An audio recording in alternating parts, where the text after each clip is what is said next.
welcome to this very special show on NDTV. As the Congress-led UPA government gets ready to present its vote on account, the big question on everyone's mind: will the government use it as an opportunity to announce some big-ticket measures, or will the vote on account be just what it's meant to be?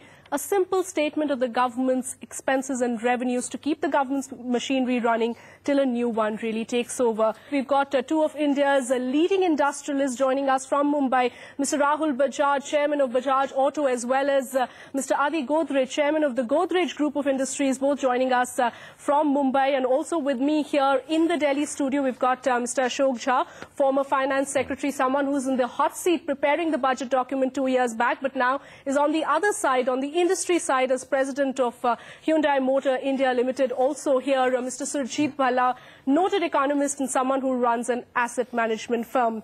We'll kick off the discussion by asking Mr. Rahul Bajaj a very simple question. Is it fair to call this interim budget or mini budget a small budget with very big hopes?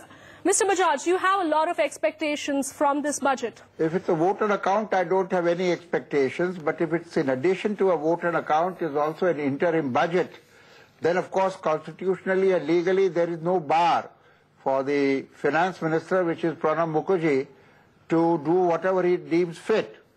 Now, because of the forthcoming elections, there may be some populist steps which may or may not help the auto industry or industry in general.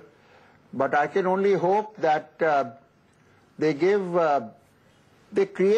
make structural change so that domestic demand for everything increases. Right, Mr. Bajaj, I'll come back to the question on the difference between the vote on account and an interim budget, if at all there is one. But just picking up from the point that you've made, structural changes so that demand really picks up. And let me bring in Mr. Adi Godrej at this point in time. Structural changes, is it really fair to expect a government to bring about structural changes in an interim budget? Yes, I think whilst it's an interim budget and cannot be a complete normal budget, I think it's very important that we get things right at this stage, because the Indian economy has slowed down by at least 2 to 3 percentage points.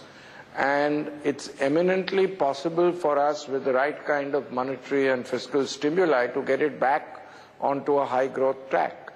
So I think this interim budget, therefore, is important from that point of view. A very important interim budget, Mr. Surjit Bhalla, and you've just heard two of the country's leading industrialists tell us here that the government must make sure that it does announce some big measures. There are a lot of big hopes from this interim budget. Would you agree with them? Yeah, there are lots of hopes, but not necessarily from the interim budget, from a government which is faced with a crisis, a major financial crisis, which is not only India-centric, but around the world. So there have been hopes that the government will react. For the first 6 months of the crisis, the government said it couldn't react because policy was being made in RBI, and they had a hands-off attitude. And, you know, both the commentators just now, I mean, one key element by which you can enhance demand is the price of credit. And the price of credit is very, very high.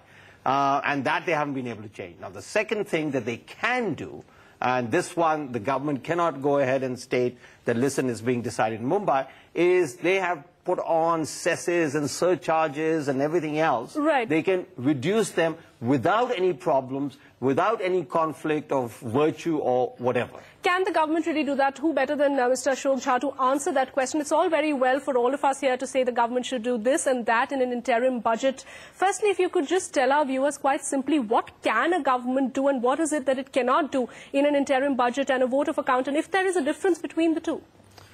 Well, actually, there is no difference really, because what the government will do is to present an interim budget seeking a vote on account for incurring expenditure for a few months till the new government comes in. But can it tinker with taxes or cesses and surcharges, as Mr. Bhalla just said? What is it that it can really do? It can alter excise duties, customs duties, cesses, etc. But it cannot impose any direct taxes.